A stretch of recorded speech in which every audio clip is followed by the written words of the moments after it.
Amém. Mateus capítulo 4, a partir do verso 8, diz: Levou ainda o diabo a um monte muito alto, mostrou-lhe todos os reinos do mundo e a glória deles, e lhe disse: Tudo isto te darei, se prostrado me adorares. Então Jesus lhe ordenou: Retira-te, Satanás, porque está escrito: Ao Senhor teu Deus adorarás, e só a ele darás culto.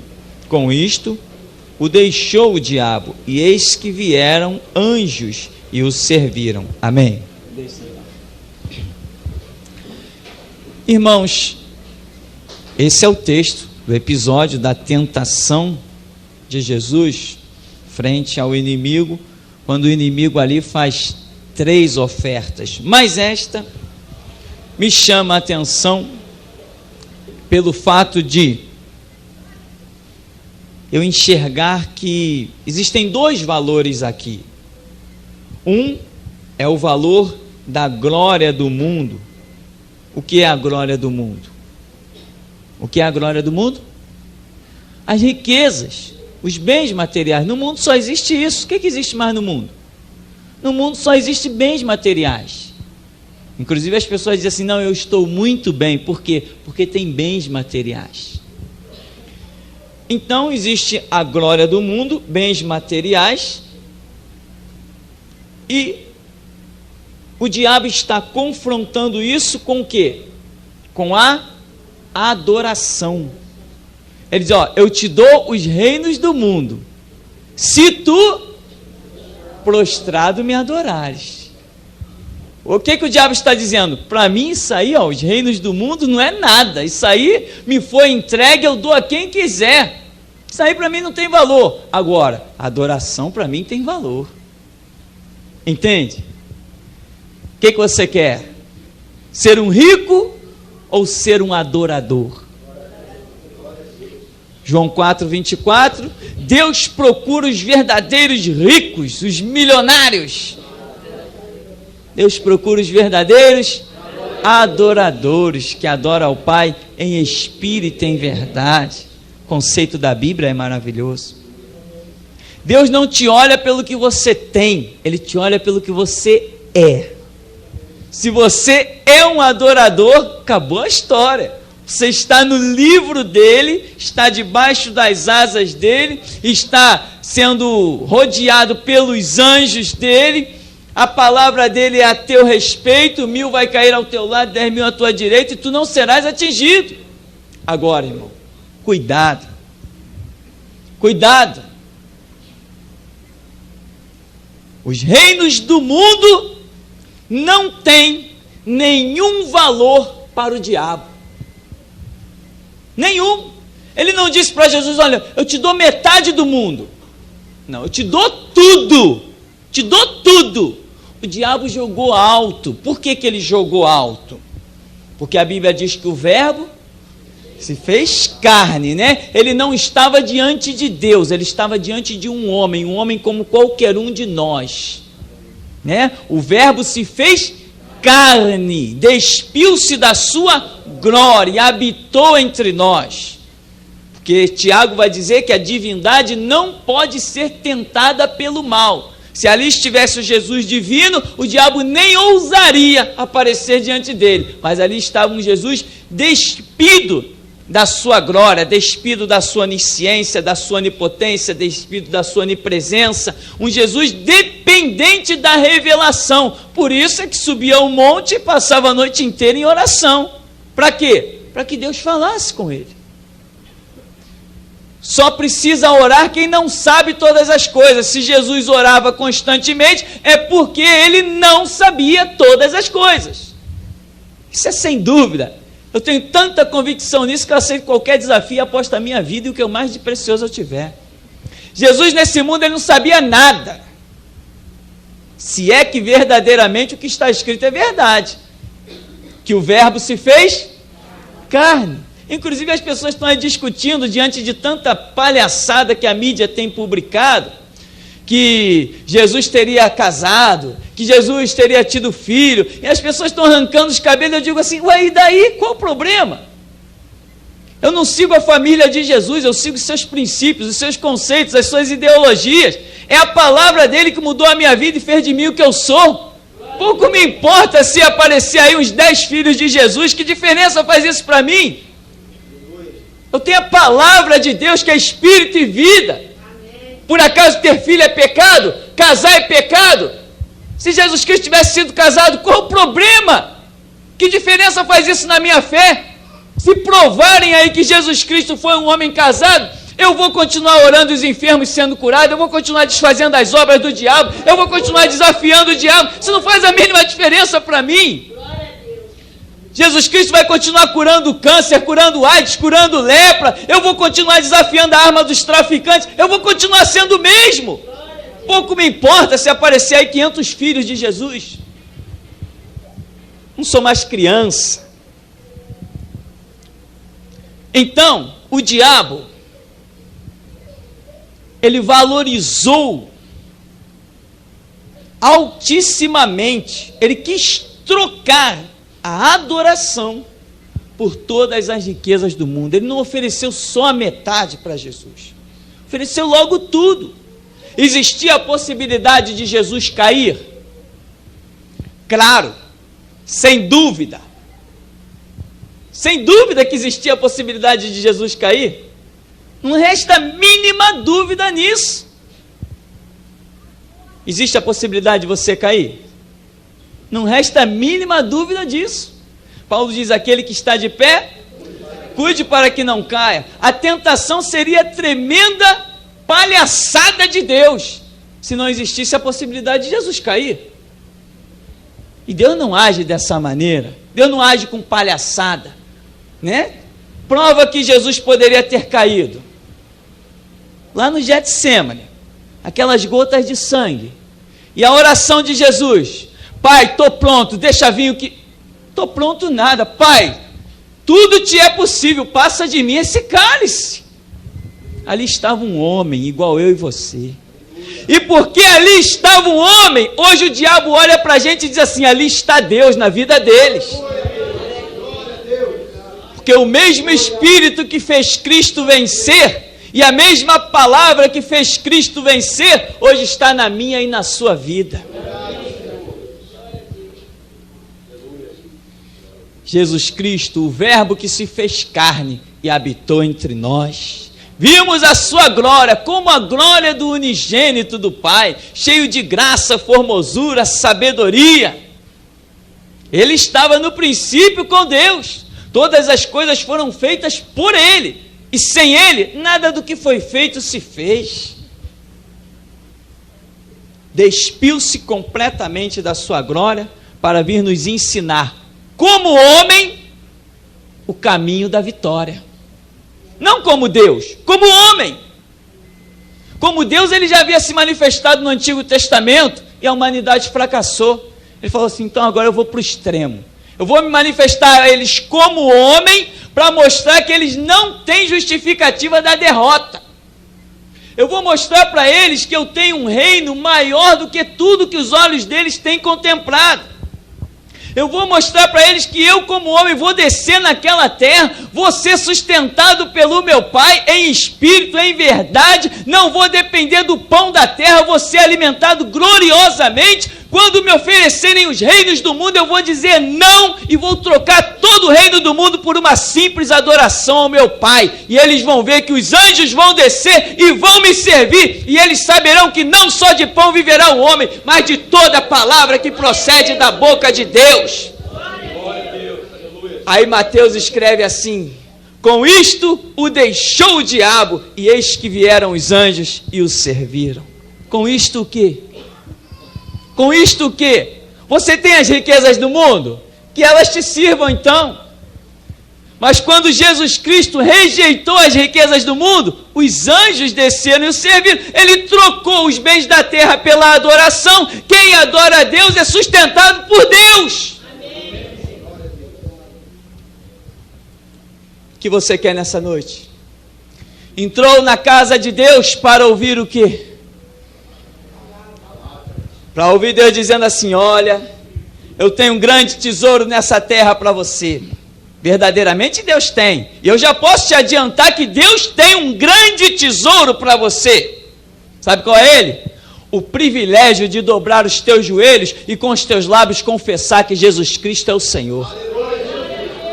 Nada compra isso. Se alguma coisa está comprando isso, irmão, joga na lata do lixo. O que estiver impedindo você de ser um verdadeiro adorador, renuncia, paga o preço, sente a dor. A tua dor não vai chegar igual a daquele homem lá no Getsêmani.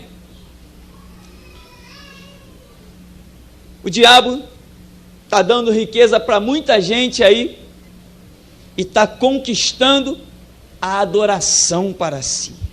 E muitas vezes as pessoas não estão nem adorando o diabo conscientemente, mas simplesmente estão tirando o foco da sua reverência e adoração a Deus, estão colocando nas próprias riquezas. Riquezas são a desgraça das nações. Tem assistido televisão nos últimos dias? Riqueza, meu irmão, tem sido a desgraça de muitos homens engravatados. Ninguém controla mais, o país ficou muito rico, ficou muito milionário. É tanta riqueza que ninguém controla mais. Acabou. Da onde menos se espera sai um corrupto. Da onde menos se espera sai um ladrão. Da onde menos se espera sai um assassino. E tudo por dinheiro. No reino de Deus não tem assassino, só tem adoradores. Lá em Mateus, ainda Mateus 6, 24, diz assim: ninguém pode servir a dois senhores, porque ou há de aborrecer-se de um e amar o outro, ou se devotará a um e desprezará o outro. Não podeis servir a Deus e às riquezas. Presta atenção no que está escrito aqui. Não podeis servir o quê? A dois o quê? Senhores. A riqueza é um senhor. Como tem gente escravizado por esse senhor chamado riqueza. Irmão, Deus não te chamou para ser rico. Deus pode até ter te chamado para administrar riqueza. Mas o dia que você olhar para a riqueza e dizer é meu, acabou. Acabou contigo. Você não tem nada nesse mundo. O ouro e a prata não vai no caixão de ninguém, não vai entrar no reino dos céus. A visão das pessoas está errada. E tem umas, abre aspas, igrejas, fecha aspas, por aí, que percebendo a fragilidade do ser humano, e o seu egocentrismo e o seu orgulho, começaram a criar as campanhas da prosperidade. Que palavra bonita! Aí o diabo ficou de pé no trono, se curvou e adorou. Isso, preguem a prosperidade. Aqui você ouve que sem renúncia não há evangelho. Lá fora não, você tem que ser rico, você tem que ser próspero. Eles nunca sequer olharam no dicionário o significado da palavra prosperidade. Não podeis servir a dois senhores. Irmão, a escolha é sua. Se você acha que realmente renunciando a exemplo de Cristo, renunciando às riquezas do mundo, você vai viver bem, você vai viver bem. Porque Jesus disse, o Filho do Homem não tem onde reclinar a cabeça. Mas ninguém nunca viu Jesus caído numa estrada, viu? Ninguém nunca viu Jesus dizendo assim, poxa, eu estou tonto de sono porque eu não encontrei um lugar para dormir essa noite. Alguém viu Jesus deitado num banco da praça? Não, não. Por onde ele passava, Deus abriu as portas para ele de uma casa para ele reclinar a cabeça. Por onde ele passava, Deus supria todas as coisas. Chegou um momento que tinha uma multidão. E os discípulos disseram assim, ó, despede essa multidão aí. Jesus falou assim, por que eu vou despedir eles? Eu sou adorador. Aonde eu estou, está a provisão de Deus. Dá-lhes voz de comer. que vocês têm aí? 5 pães e 2 peixes, é bastante, eu sirvo a Deus, sou um adorador. Pai, graças te dou, reparte a multidão. Quantos foram alimentados? 5.000 homens, sem contar as mulheres e as crianças. Os adoradores são sustentados por Deus, meu irmão.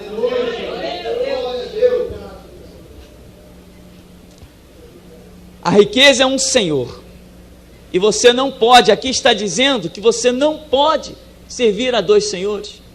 Se você amar a um, vai desprezar o outro. Que coisa fantástica!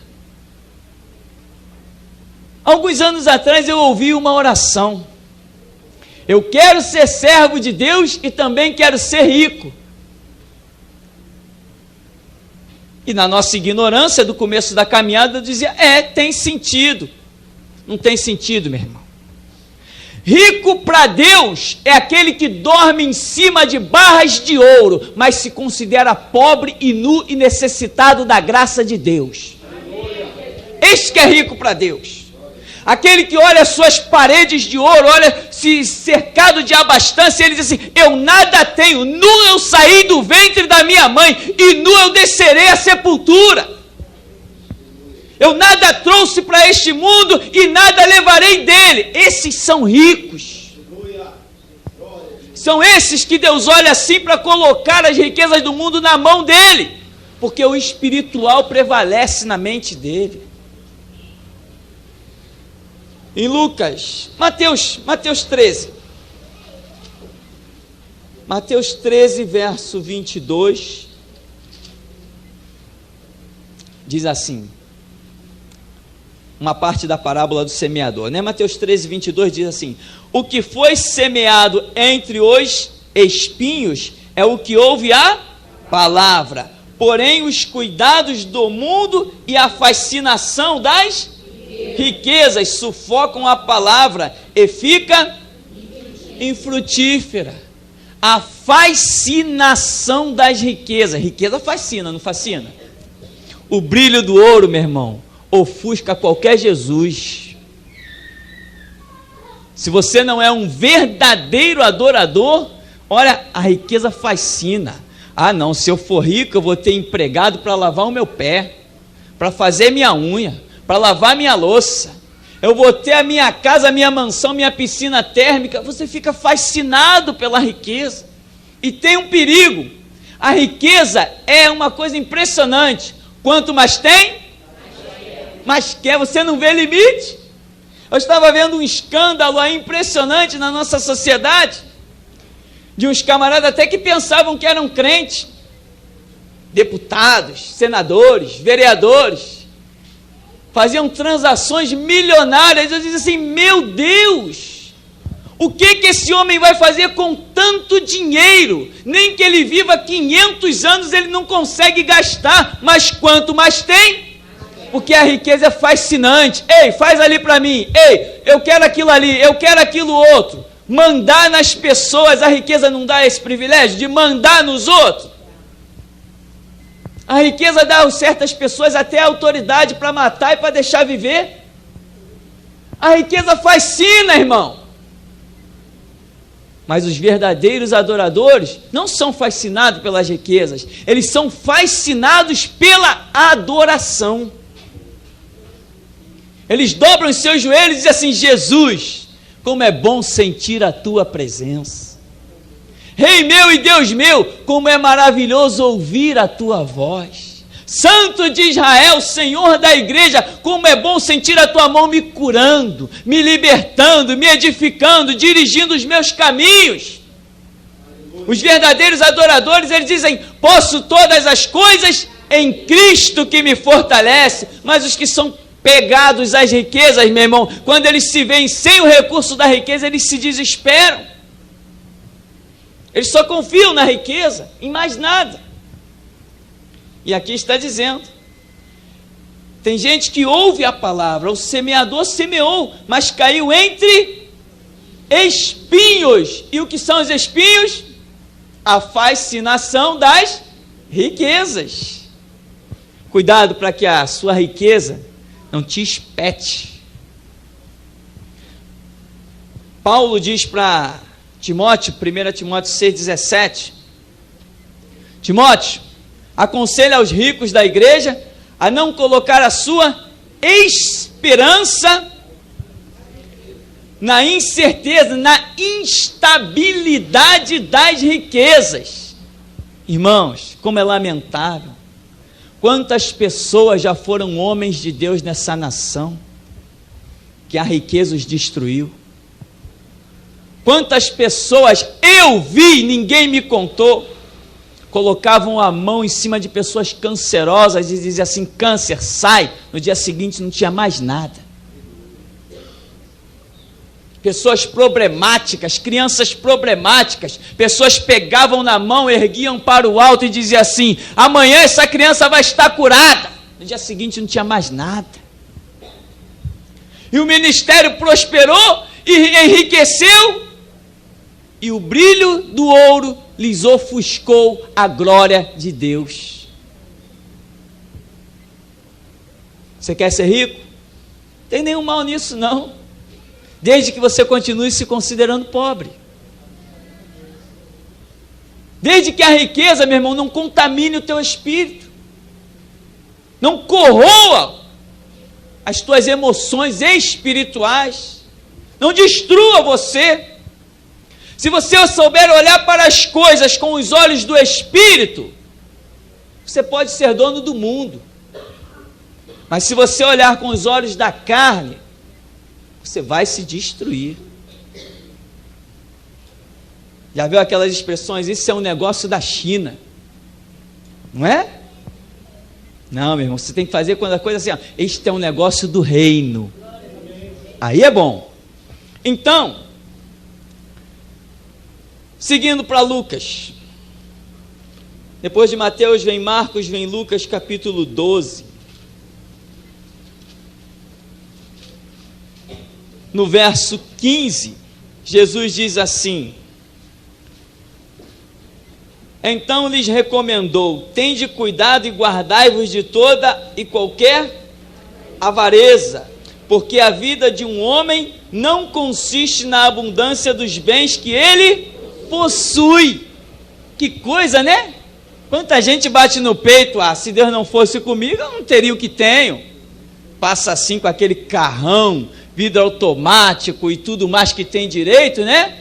A pessoa passa que parece que não está pisando no mesmo chão que você.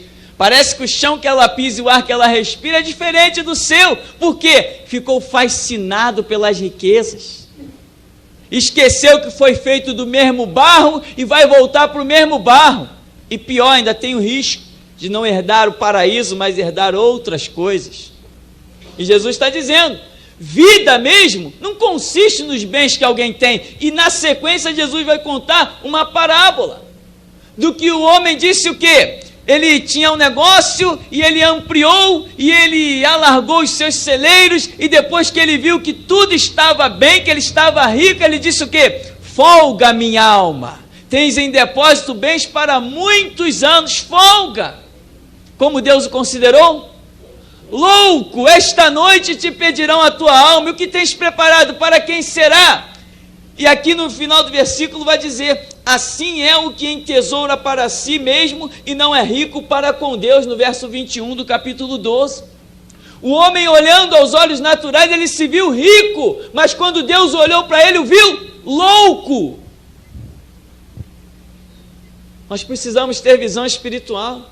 Deixa todo mundo correr atrás das riquezas, mas nós temos que buscar primeiro o reino de Deus, a sua justiça, e as demais coisas serão acrescentadas. Quando o reino de Deus está em primeiro lugar, meu irmão, você pisa numa barra de ouro como se estivesse pisando num barro.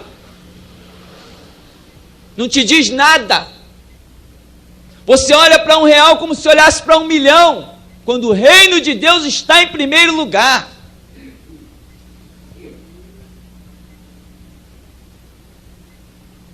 Eu quero dizer uma coisa.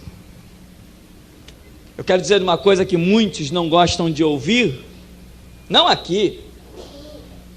E isso não vou dizer só agora, isso será dito muito mais vezes, ainda mais quando Deus nos abrir aquela famosa porta chamada televisão. Irmãos, a riqueza tem destruído muitos ministérios por aí. Muitos. Existe um lado que as pessoas invertem os valores, passam a confiar nas riquezas e não mais em Deus. Quando o ministério é pobre, vamos assim dizer, não existe ministério pobre, para a gente ter uma ideia. As pessoas dizem assim, eu vou buscar em Deus, eu vou clamar ao Senhor, e Deus começa a operar.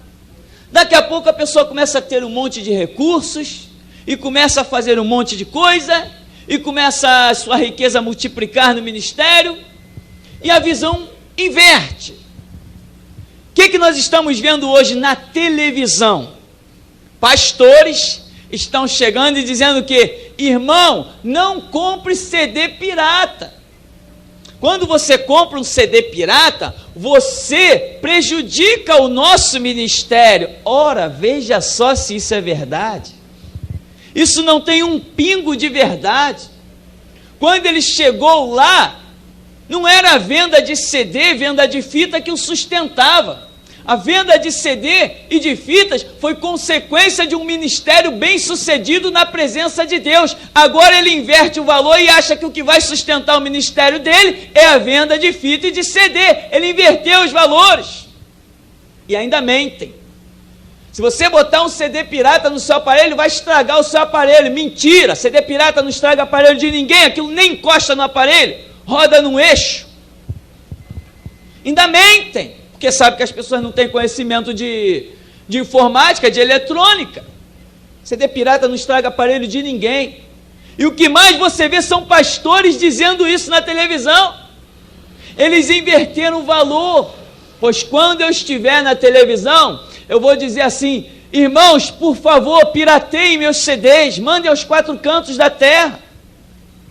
Irmãos, por favor, dupliquem esses CDs, mandem aos 4 cantos da terra. Deus quer contar com a sua vida. Você que tem computador, você que tem duplicador de CD, dupliquem meu trabalho, mande aos 4 cantos da terra. Deus precisa alcançar almas. Eu vou conquistar um monte de amigos. Aliás, eu vim nesse mundo para conquistar amigos. Então, meu irmão, cuidado com a inversão dos valores. Tem muita gente invertendo os valores, como se diz na gíria, né, de bobeira.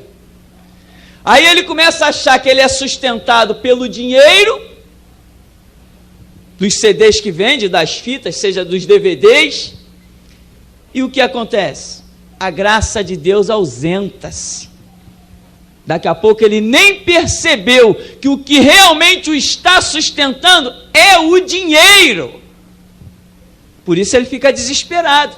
Mas Deus já não está mais no negócio. Só que a fascinação da riqueza, o brilho do ouro, ofusca o entendimento das coisas espirituais. Em Lucas capítulo 18, porque eu estou vendo tantos textos? Eu estou vendo tantos textos, meu irmão, propositadamente, para que você veja o que a Bíblia diz a respeito das riquezas, só para isso. Lucas capítulo 18, verso 18.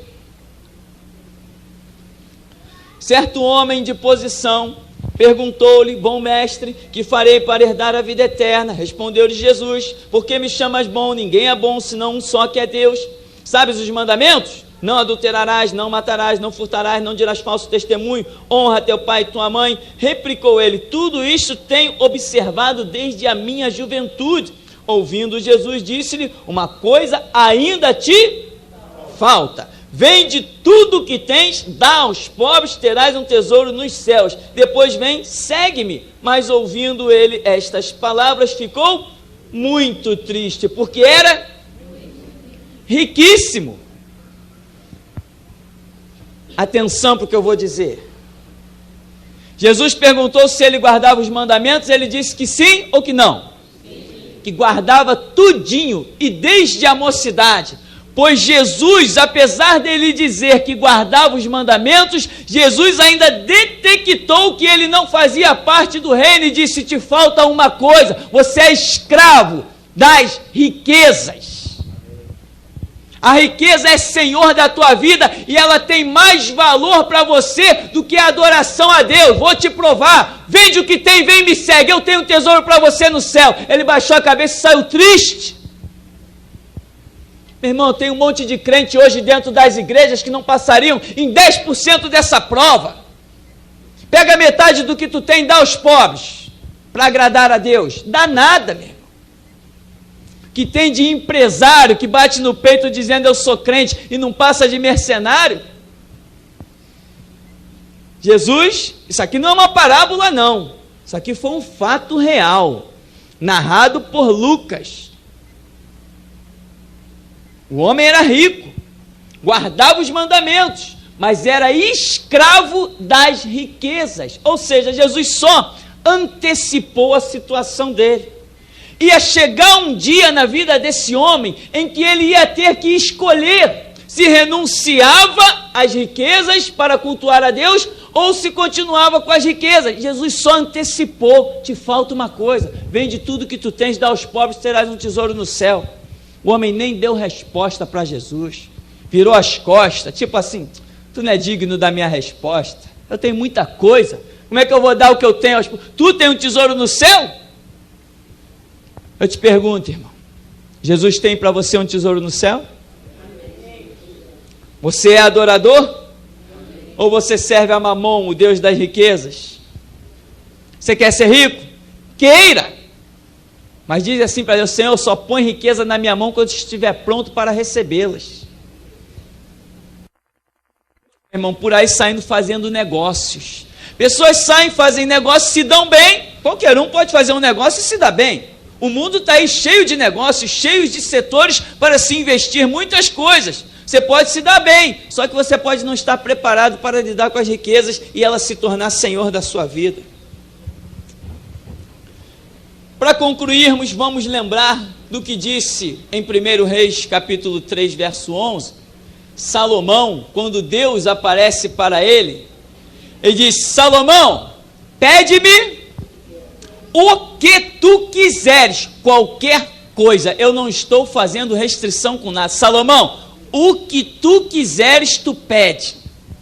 Salomão parou, pensou, tomou um café e voltou. Senhor, eu quero sabedoria. Para quê? Para guiar o teu povo. É o que Jesus disse em Mateus 6,33, reino de Deus e sua justiça em primeiro lugar. Tudo que mais Deus queria era um líder para aquele povo, para que eles não ficassem como ovelhas sem pastor.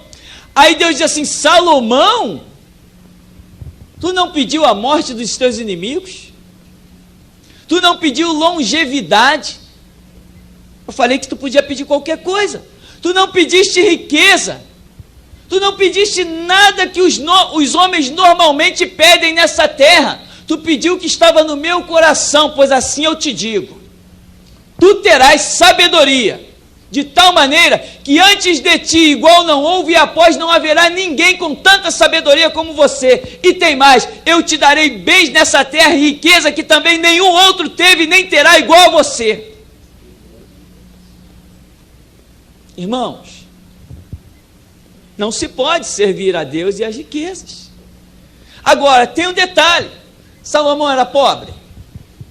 Herdando o trono de Davi, ele não era pobre. Porém, tem pessoas que mesmo tendo bens e riquezas dessa terra, se Deus desse a chance, ele diria simplesmente isso: Senhor, multiplica as minhas riquezas. Não tem gente assim? Se eu conheço, você deve conhecer também. Tem pessoas que são tão cegas, meu irmão, as riquezas não ofuscaram o fator espiritual na vida de Salomão. Não deixe que elas ofusquem na sua vida também. Quando você orar e dizer assim: Senhor, põe recursos na minha mão, que o propósito e o princípio do seu coração seja que com estes recursos você sirva a Deus de maneira a arrancar vidas do caminho das trevas e colocá-las no caminho da luz. Este é o propósito, é isto que Deus quer. Você quer riqueza? Eu quero, mas o propósito do meu coração não pode mudar. Deus pode nos dar riqueza, recursos, nos colocar aonde Ele quiser nessa nação. Deus pode fazer conosco muitas coisas. Deus pode nos dar um canal de televisão, você crê? Deus pode nos dar uma rádio comercial, você crê? Deus pode nos dar uma gráfica, você crê? Deus pode nos fazer ser donos de jornal, dono de revista, você crê? Mas que isso seja realmente para serviço de Deus. Não é que nem uma turma aí que comprou televisão e hoje serve a Satanás, com filmes de terror. Pessoas que da própria organização não têm direito a botar uma propaganda lá, mas eles pagam contratos de 300 mil, 500 mil, 800 mil a católicos e a espíritas, porque eles são farinha do mesmo saco. Não preciso citar o nome, né? Me poupa disso, porque eu tenho nojo de citar o nome dessa organização. Então, meu irmão, Deus pode dizer para você nessa noite: pede-me as nações e eu te darei por herança. Se Deus olhar para você e te ver como um verdadeiro adorador, Ele te dará as nações por herança. Amém? Que nós não nos desviemos deste propósito: servi-lo, cultuá-lo, adorá-lo em espírito e em verdade. Que o Senhor então nos abençoe, em nome de Jesus.